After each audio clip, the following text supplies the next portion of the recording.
மலர் போஸ் நடந்துக்கிட்டதை நினச்சி பார்த்துட்டே ரொம்ப அப்செட்டாக உட்காந்துருக்காங்க. தமிழ் உடனே வந்து கேட்குறாங்க, தமிழும் தனமும், அக்கா என்னக்கா அதான் மாமா ஒத்துக்கிட்டார்ல, நீங்கள் ஏன் அப்செட்டாக உட்காந்துருக்கீங்க அப்படின்னு சொல்லி கேட்குறாங்க. ஒன்றும் இல்லை தமிழ் அப்படின்னு சொல்கிறாங்க. அதான் நீங்கள் 12th எக்ஸாம் எழுதலான்னு மாமா ஒத்துக்கிட்டார்ல, அப்புறம் ஏன் அப்செட்டாகவே உட்காந்துருக்கீங்க? நீங்கள் இனிமேட்டு படித்து உங்களுக்கு பிடிச்சதை நீங்கள் கண்டிப்பாக ஆக போகிறீங்க, பார்த்துக்கிட்டே இருங்களேன், எல்லோரும் மூஞ்சிலையும் கறியை பூசுகிற மாதிரி நீங்களும் படித்து நல்ல வேலைக்கு தான் போக போகிறீங்க அப்படின்னு சொல்லவும், சரி தமிழ் எனக்கு ரொம்ப சந்தோஷம் அப்படின்னு சொல்கிறாங்க. அந்த இது கூட ரொம்ப வருத்தமாக சொல்லிகிட்டு இருக்காங்க. என்ன கார் ஏதோ ஒரு அப்செட்டாகவே இருக்கீங்க, என்ன நடந்துச்சு அதை சொல்லுங்கள் அப்படின்னு சொல்லவும், இங்கே பாரு தமிழ், நைட்டு நீங்கள் இல்லை அப்போது போஸ் வந்துட்டு என்கிட்ட தப்பாக நடந்துக்க பார்க்குறான் அப்படின்னு சொல்கிறாங்க.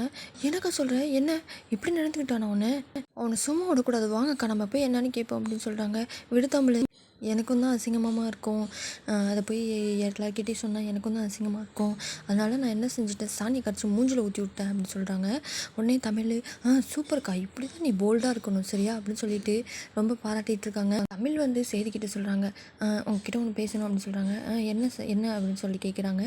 உடனே போஸ் நடந்துக்கிட்டதை பற்றி சேதிக்கிட்ட சொல்கிறாங்க. தமிழ் சொல்கிறாங்க, இங்கே பாருங்க இப்போதைக்கு கேட்க வேண்டாம், நான் சொல்கிறேன் அப்போ கேட்டால் போதும் அப்படின்னு சொல்லிட்டு சொல்லிடுறாங்க. சேதும் சரி சொல்லிடுறாரு.